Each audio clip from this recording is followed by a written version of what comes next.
Imagine your teenager being so drunk that they end up here in the A&E department. Well, that was the scenario facing hundreds of families right across Northern Ireland last year. And it's not just the excessive quantities of alcohol. Some of the young people were so ill they had to be admitted to hospital.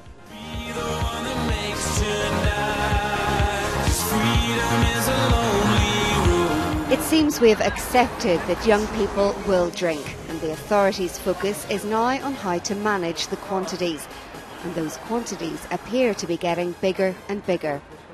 This school in North Belfast takes the matter seriously and, like many others, delivers a public health agency programme to offer advice to pupils about their drinking habits. You see them lying about the streets and getting into trouble, and you see how that affects them in the longer run, with school and stuff, going out in school nights, and then you come in and you can't focus as well as you would be able to if you didn't. Depending on what time you go out at, sometimes you might go out at 8 and, then, you're drinking more obviously because you have more time in your hands, but on a normal night, most people will go out about 10, and I would say you would have about 8 or 9 drinks by the time you're home.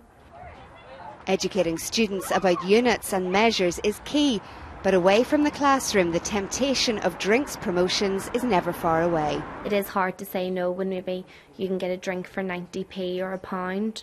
Then you're obviously just going to drink more because you have the same amount of money with you, and you're just going to keep spending and spending until it's away, which is just going to result in more alcohol. So what is the picture in our A&Es? Casualty departments in each trust area are seeing about 100 children every year, bringing the total to 524 last year. 6 children under the age of 11 were also treated for the effects of alcohol. Between 50 or 60% of young people will have drank alcohol between the ages of 11 and 16. And of that percentage, over half have been drunk on at least one occasion. And it's the drunkenness which is, I suppose, is the piece that we're very concerned about. And there's a message for parents too. In terms of monitoring, in terms of financing, and understanding what their child is doing once they leave the house. Boundary setting is crucial.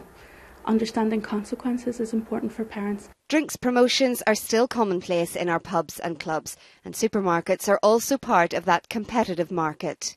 We can't be unrealistic to think that all children will never drink. They will be in situations where other people are drinking, or maybe they've consumed alcohol.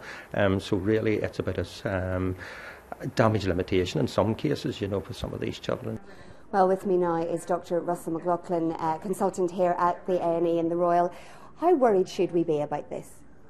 What we need to look at here is the effects of alcohol on young people, young adolescents in particular. It appears that the younger adolescents, so from the age of 11 up, appear to be drinking more than the older adolescents. It's still not a hugely common problem.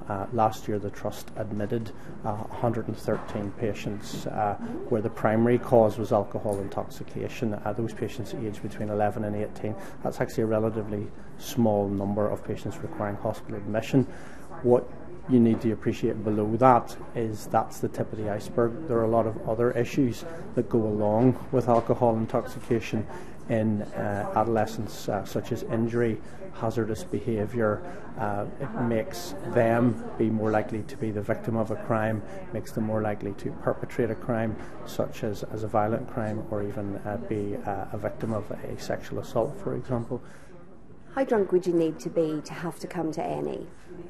If the problem alone is alcohol intoxication, we would from time to time need to admit young people to hospital if they were so impaired through alcohol that they were a danger to themselves. So if they couldn't safely be discharged to the care of a parent to a safe environment. So if someone's unconscious through alcohol, they can't protect their airway, they might choke on their own vomit and they could die.